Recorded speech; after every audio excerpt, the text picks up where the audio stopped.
Hello friends, today we are going to know about the different types of accounts of any banks.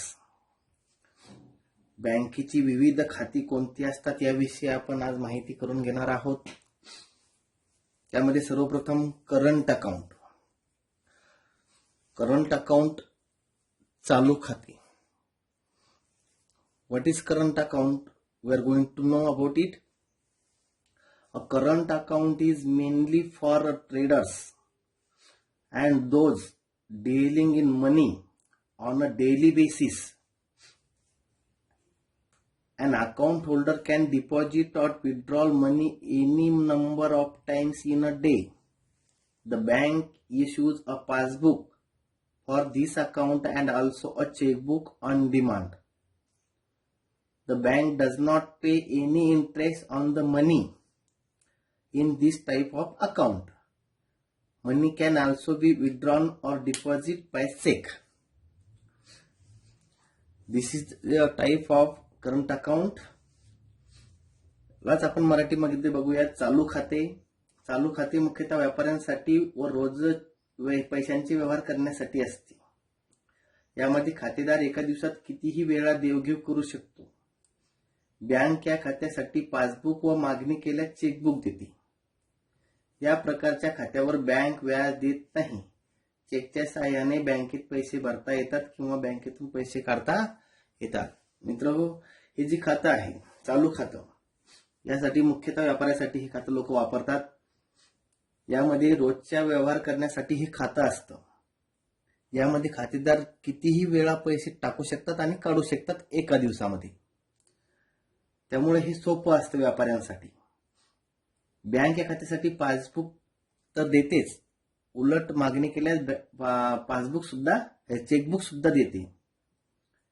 या प्रकारच्या खात्यावर bank कोणत्याही प्रकारचं व्याज किंवा इंटरेस्ट देत नाही, हे आपण सगळ्यांनी समजून घेतलं पाहिजे. चेकच्या साहाय्याने बँकेत पैसे भरता येतात किंवा बँकेतून पैसे काढता येतात. अशा प्रकारचं हे खातं आहे. यातल्या खास गोष्टी आपण पाहिल्यात. रोजचे विविध व्यवहार करण्यासाठी आणि बऱ्याच वेळा ट्रान्झॅक्शन करावं लागतं बँकेमध्ये, म्हणून या प्रकारचं खातं वापरल्या जातं. हे या खात्याचा महत्वाचा विषय असा आहे की यामध्ये आपण किती वेळा पैसे टाकू शकतो आणि पैसे काढू शकतो. बँकेच्या खात्यांचे प्रकार आपण बघतो. त्यामध्ये दुसरा प्रकार आहे सेव्हिंग अकाउंट, म्हणजे त्याला आपण मराठीमध्ये बचत खाते असं म्हणतो. A person can deposit a minimum amount and open a saving account. In some banks, no minimum amount is required for opening an account. The bank pays some interest on the basis of the daily credit balance in the account. There are some restrictions on how often money can be withdrawn from this account. For this account too, the bank issues a passbook, on a demand a checkbook. Okay. In some banks, no amount is required for opening an account, means bank can open an account on zero balance. Zero balance account म्हणजे कोणत्याही प्रकारचे पैसे न भरता सुद्धा काही बँका आपलं खातं उघडू शकतात. बचत खाते म्हणजे काय आपण बघणार आहोत. खातेदाराला ठराविक रक्कम बँकेत जमा करून बचत खाते उघडता येते. काही बँकांमध्ये काही रक्कम जमा न करता खाते उघडता येते. या खात्यावर दररोजच्या जमा शिल्लकीच्या आधारे बँक काही व्याज देते. अनेक ठराविक काळामध्ये किती वेळा पैसे काढता येतात यावर निर्बंध असतात. या खात्यासाठी बँक पासबुक व मागणीनुसार चेकबुक देते. मित्र, काही बँकांमध्ये झिरो बॅलन्सवर हे खातं उघडलं जातं.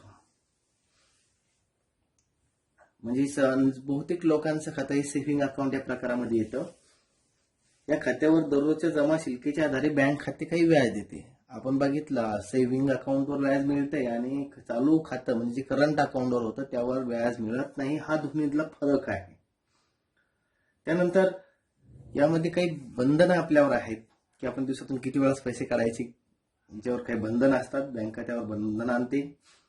या खात्यासाठी बँक आपल्याला करंट अकाउंट प्रमाणेच पासबुकही पुरवते आणि मागितल्यास आपण चेकबुकही आपल्याला मिळतं.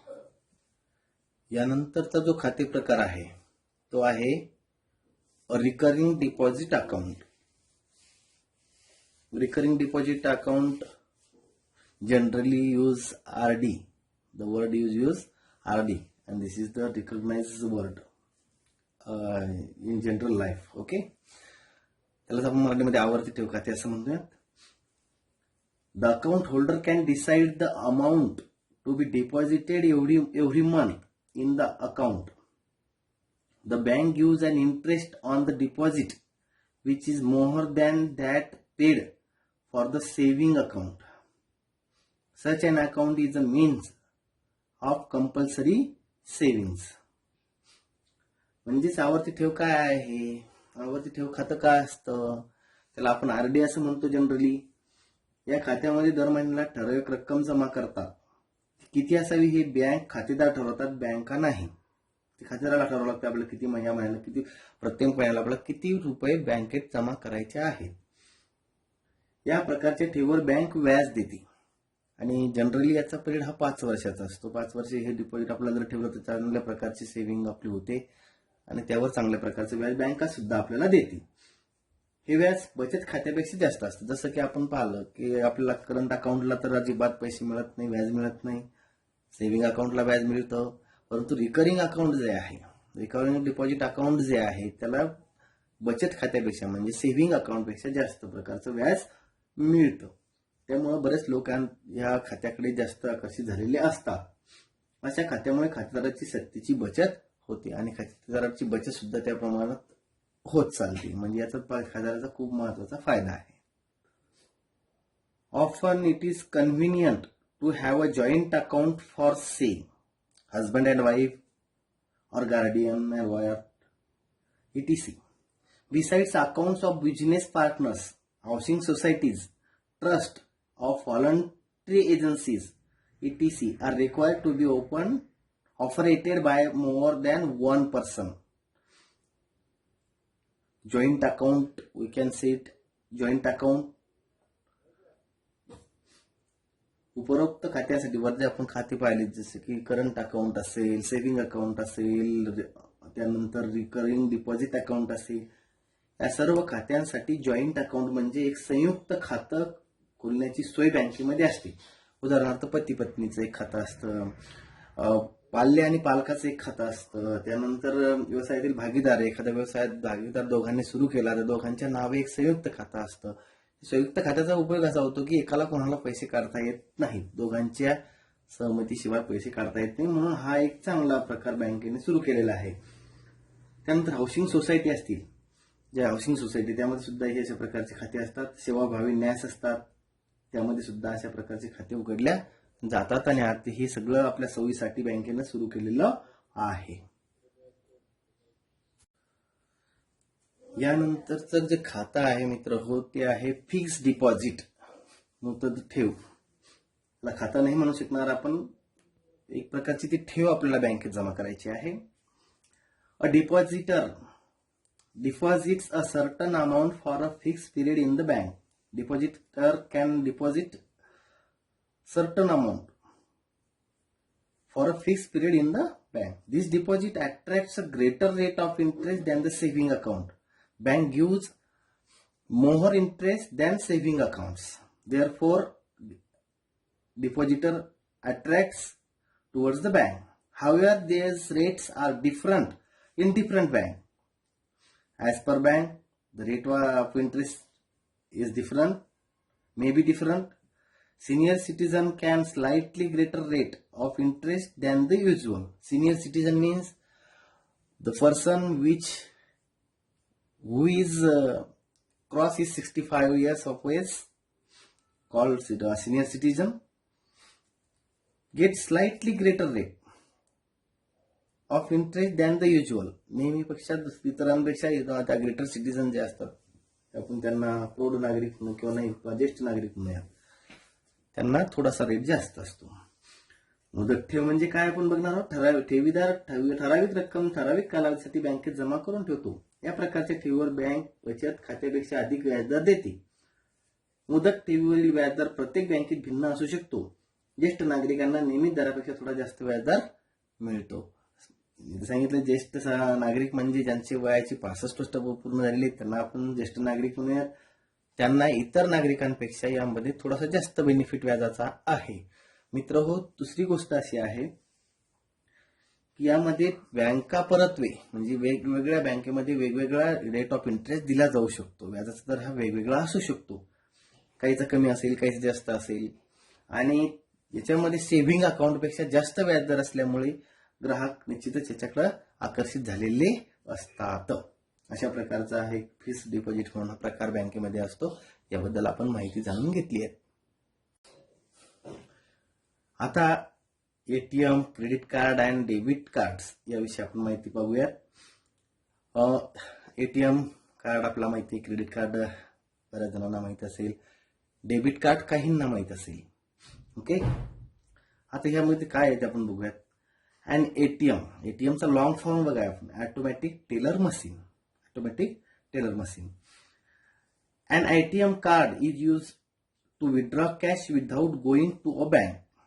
A credit card or debit card is used to carry out transactions without using cash. An account holder can get such a card on request to the bank.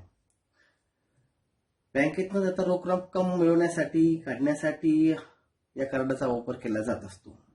रोख रकमेशिवाय व्यवहार करण्यासाठी क्रेडिट कार्ड व डेबिट कार्ड वापरता येते. हे card विनंतीवरून त्या बँकेच्या खातेदारास त्या बँकेकडून मिळू शकतात. मित्र, एटीएम कार्ड आपण यूज करू शकतो. एटीएम मशीन्स असतात त्या ठिकाणी जाऊन आपण क्रेडिट कार्ड किंवा डेबिट कार्डचा सुद्धा त्यामध्ये वापर करू शकतो. काही बँका क्रेडिट कार्ड सुद्धा आपल्याला पुरवतात की आपल्याला काही विशिष्ट रकमेपर्यंत आपल्याला 45 दिवसासाठी रक्कम बिना व्याजी वापरता येते. अशा प्रकारचे काही रूल काही बँकांचे आहेत. ते क्रेडिट कार्ड आपल्याला बँकाच प्रोव्हाइड करत असते. डेबिट कार्ड आपल्याकडे असते, आपल्या खात्यातली रक्कम त्यामधून वजा केली जाते. म्हणजे आपल्याला स्वाईप मशीन आपण बघतोय, कोणत्या किराणा दुकानावर असेल, कोणत्या पेट्रोल पंपावर असतील, त्या स्वाईप मशीनचा वापर आपण या ठिकाणी करत असतो. आणि स्वाईप कार्डचा वापर करून आपण बरेच व्यवहार कॅशलेस करू शकतो.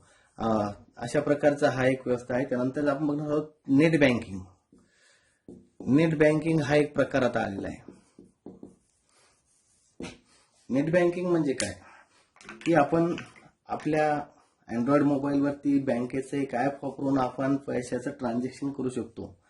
आपण कितीही म्हणजे काही लिमिटपर्यंत, काही एक विशिष्ट लिमिट असतात त्यामध्ये आपण बँकांचं ट्रान्झॅक्शन करू शकतो. म्हणजे आपल्याला कुठेही जाण्याची गरज नाही. आपण घरच्या घरी बँकिंगचे व्यवहार आपण घरच्या घरी करू शकतो. त्यामुळे बँकावर येणाराही ताण कमी होतो, ग्राहकाचाही वेळ वाचतो, ग्राहकाला बँकेत जायची गरज नाही, रांगेत उभं राहायची गरज नाही. अशा या सगळ्या विशिष्ट सोयी सुरू केल्यामुळे आपल्या सगळ्याचा फायदा, या बँकेचा फायदा आपल्याला या सगळ्या गोष्टी होत असतो. हे खूप महत्वाचं झालंय. आणि गेल्या 5 ते 7 वर्षांमध्ये या प्रकारचा वापर जास्तीचा वाढलेला आहे आणि त्यामुळे बँकेवर येणारा ताण खूप कमी झालेला आहे आणि आपला ग्राहकाच्या वेळेची बचत खूप होते आहे. Okay, thank you very much.